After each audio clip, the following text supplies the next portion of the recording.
안녕하세요. 박강사입니다. 오늘은 좋은 고객 경험 관리를 위한 서비스 디자인이라는 주제로 함께 해보도록 할 텐데요. 시대가 정말 많이 변한 거 느껴지시나요? 사실 좋은 고객 서비스 경험 제공은 10년 전 혹은 20년 전, 더 나아가서 30년 전에도 교육되고 있었어요. 하지만 좋은 고객 서비스 경험이 그 사업의 경쟁의 우위를 달성할 수 있는 유일한 수단으로 여겨지진 않았죠. 당시 기업은 마케팅 수단이 뛰어났거나 더 좋은 제품을 보유했거나 혹은 진입 장벽이 높은 것만으로도 경쟁 우위를 확보할 수가 있었습니다. 산업혁명 초기부터 20세기 말까지 물건이 만들어진 다음에 소비자들에게 제공이 되었죠. 그러면서 유사한 제품 간의 품질과 사용성이 확연한 차이가 있었고요. 그로 인해 제품의 품질로 경쟁 우위를 다질 수가 있었습니다. 하지만 오늘날 우수한 품질은 보편적인 문제로 그것으론 경쟁력이 될 수 없게 되었죠. 이러한 환경에서 경쟁 우위를 차지할 수 있는 열쇠는 제품이나 서비스를 제공하는 방식이나 이를 경험하는 방식에서 비롯됩니다. 즉 이제는 무엇이 아닌 어떻게가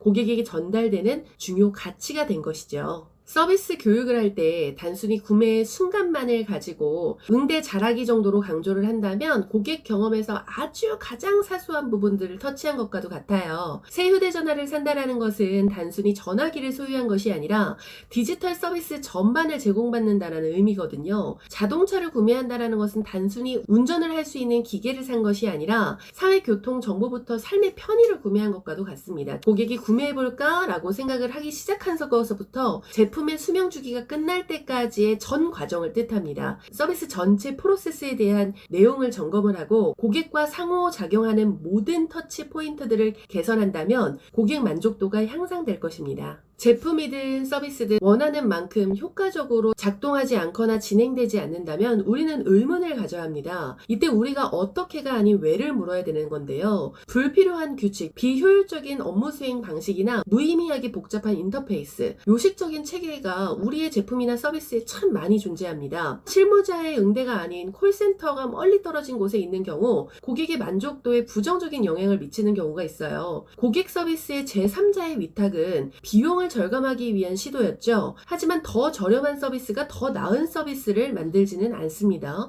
이러한 과정에서 안타깝게도 고객의 피드백은 종종 가치 있는 통찰이 아니라 가능한 간결하게 처리해야 하는 불가피한 골칫거리로 여겨지는 경우가 발생이 됩니다. 고객들이 불편함을 감수하는 일을 오랫동안 지속된 유일한 이유는요, 바로 경쟁업체들도 대체로 똑같기 때문에 그렇습니다. 누구도 가던 길을 멈추고 왜 그런 식으로 해야 되는지 묻지 않았죠. 오늘날 고객의 마음을 사로잡는 기업들의 특징을 보면 고객 경험을 개선하고 복잡한 것들을 단순화하면서 쉽고 빠르게 가치를 전달하는 것에 집중합니다. 고객의 경험을 개선하기 위해서 첫 번째 단계는요, 우선 고객의 경험을 경험해 보는 것입니다. 바로 고객의 입장에서 생각해보고 고객의 눈으로 세상을 바라보는 것인데요. 고객의 경험은 고객이 물건이나 서비스를 사러 오기 훨씬 전서부터 시작이 되고 제품을 폐기하거나 서비스를 이용한 후에 끝나게 됩니다. 영화를 보러 간다라고 가정해 볼게요. 영화관의 고객의 여정은 영화를 보러 가기 전서부터 시작이 되게 됩니다. 우선 페이스북이나 광고를 통해서 영화에 대한 관심이 생기는 것으로부터 시작이 되고요. 보고 싶은 영화가 분명해졌다면 이제 영화관의 날짜나 시간을 선택하기 위해서 영화관 어플리케이션이나 웹사이트를 확인하게 됩니다. 온라인 구매를 통하게 되면 좌석까지 선택을 하게 되고 비용을 지불하게 되죠. 영화관에 차를 몰고 가가지고 주차를 하고 엘리베이터를 타고 영화관으로 이동 후에 탄산음료라든지 팝콘을 사기 위해서 대기를 합니다. 그리고 나서 음료를 사게 되면 셀프바로 이동을 해서 빨대를 챙기고 휴지를 챙겨 들게 되죠. 그리고 화장실에 들렸다가 상영관으로 가서 어둑한 곳에 내 자리를 찾게 됩니다. 자켓을 입고 있었지만 상영관 내는 살짝 덥게 느껴져서요.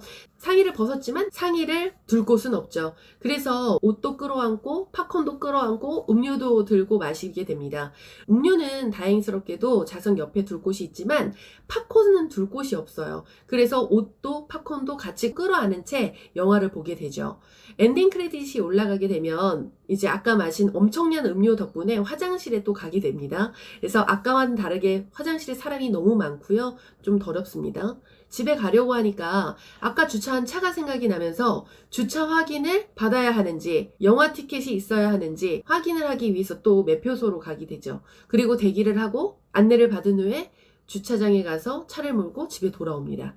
늦은 저녁에는 SNS 통해서 영화를 본 것에 대한 경험을 또 나누게 됩니다. 이 과정이 얼마 전에 제가 영화를 볼 때 경험했던 전 과정이거든요. 중간중간 문제들이 있었는데 이러한 문제들은 고객마다 서로 다르게 제기가 됩니다. 유소한 동반 고객이나 노부부라든지 혹은 대중교통을 이용했느냐에 따라서 다 다르게 서비스를 경험하게 되는 것입니다. 그래서 좋은 서비스 경험을 위한 서비스 디자인 설계는요, 고객을 설정해서 밑그림을 그리는 작업이 필요해요. 가상의 고객을 설정하는 작업인 퍼소나라고 하는데, 퍼소나는 사람에 대한 구체적인 설명을 프로필로 만드는 것입니다. 습관, 욕구, 취향, 성향, 수입원 등을 고객의 특성을 찾아서 생생하게 묘사하는 작업을 말하는데요. 퍼소나를 통해서 고객의 여정을 바라보고 그들이 제기할 수 있는 문제들을 찾는 과정이 필요한 것입니다. 퍼소나 작업에는 공감 지도라는 것이 있는데요. 고객이 실제로 경험하는 의사결정 과정을 시각화하는 것을 말합니다. 공감 지도에는 고객이 보고, 느끼고, 생각하는 것, 그리고 고객의 행위 정보를 수집하는 것을 말하는데요. 퍼소나 작업이 끝나면 고객 여정 지도를 그리는 것입니다. 다시 한번 반복하지만 구매 행위를 시작하기 전서부터 이 이후까지의 전 과정을 처음서부터 끝까지 그려보는 거예요. 그리고 그 과정에서 고객을 화나게 하는 원인들을 찾아서 제거하고 개선하는 것이 필요한 것입니다. 즉, 이 과정을 통해서 가상으로 설정한 실제 고객의 모습인 퍼소나가 서비스나 제품이 제공하는 편의를 누리기 위해서 어떤 불편을 겪게 되는지를 파악할 수 있게 됩니다. 여기서 꼭 주의하셔야 될 것이 있는데요. 바로 우리가 설정한 몇몇의 표본이 그 전체의 서비스를 나타낸다라고 간주하는 실수를 범해서는 안 됩니다. 고객 여정 전체에 걸쳐서 많은 지점에서 고객과 상호작용하게 되는데요. 이러한 상호작용이 발생하는 지점, 즉 고객과 비즈니스가 만나는 지점을 터치포인트라고 하는데요. 좋은 고객 경험을 위해서는 각각의 터치포인트에 무슨 일이 벌어지는지, 프로세스는 어떻게 되는지, 어떠한 상호관계가 만들어지는지, 담당 부서는 어디인지, 이 지점에서 고객의 문제가 생길 요소가 무엇인지, 또 문제가 생겼을 때 처리하는 프로세스는 어떤 것인지 세밀하게 점검하고 개선되고 실행되는 것이 반복되어야 합니다. 서비스 디자인은 반복적인 프로세스거든요. 완성에 이르기까지 몇 번이고 실행과 평가, 개선을 순환 과정을 반복해야 합니다. 이렇게 서비스 전 과정에서 고객이 기대하는 대로 서비스는 진행이 되어야 되는데요. 만약 그렇지 않는다면 고객이 불편하게 느껴지지 않도록 명확하고 논리적이고 직관적인 지침들이 제공돼서 새로운 방법을 익힐 수 있게 해줘야 됩니다. 문이 잠겨 있다면 열린 문을 안내해야 되는 것처럼요. 좋은 고객 경험의 핵심은 기대치를 관리하는 것이라고 보시면 돼요. 만약 고객이 2시간을 기다려야 되는 상황이라면 2시간 30분을 안내하고 2시간 반에 받는 것과 30분을 안내받고 1시간이 걸린 것과 어떤 것이 더 만족스러울까? 결과적으로는 1시간이 2시간 기다린 것보다 훨씬 더 짧게 기다렸음에도 불구하고 형편없는 서비스였다라고 불평을 하게 될 것입니다. 만약 우리 서비스 전반에 있어서 우리는 고객들이 불평을 하지 않는다라고 해서 그들이 모두 만족하는 것은 아니다는 거예요. 만약에 고객이 특정 문제에 대해서 불만을 제기했다면 우리가 꼭 바라봐야 되는 문제인 것입니다. 그래서 사전에 고객들이 불만을 제기하기 이전에 전 서비스 과정에서의 고객 여정을 체크를 해서 그 터치 포인트들에서 있을 수 있는 문제들을 우리가 사전에 찾아서 개선하고 또한 실행하는 반복이 이뤄져야 된다는 것입니다. 서비스 디자인을 하려면 고객, 즉 사람을 제대로 이해해야 되는데요. 우선 사람은 기계가 아니기 때문에 이성적 기준에 근거해서 결정하는 것은 타협일 뿐 그 외의 결정들은 감정적으로 이루어진다라고 합니다. 이것은 고객뿐만 아니라 직원도 마찬가지일 텐데요. 직원들이 단순히 돈 버는 수단으로 이 서비스를 바라보는 것이 아니라 그 이상의 목적을 가지고 있어야 됩니다. 즉 동기부여가 필요한데요.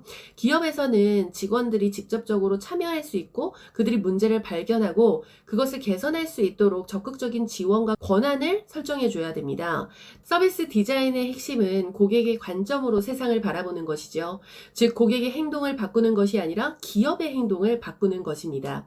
이 책의 내용에서는 서비스 디자인의 4가지 요소 중 한 가지 부분을 다루고 있어요. 바로 디자인의 D자를 따서 서비스 디자인은 4가지로 나눠지게 되는데 첫 번째 D, 디스커버 발견, 두 번째 D는 define 정의, 세 번째 D는 develop 개발, 네 번째 D는 deliver 적용입니다. 이 네 가지 중에서 한 가지 발견 부분을 다루고 있는데요. 서비스 디자인의 전부는 아니었지만 핵심을 다루고 있는 충분히 좋은 내용이라고 생각이 돼요. 서비스를 제공하는 기업이라면 서비스를 발견하고 고객의 기대를 관리하고 관계라는 상호작용을 지속적으로 체크해야 될 것입니다. 고객이 최적의 환경에서 최고의 서비스를 경험할 수 있도록 우리의 서비스를 디자인해 보시는 것이 어떨까요? 여러분들의 성장과 성공을 뜨겁게 응원하는 박강사였습니다. 감사합니다.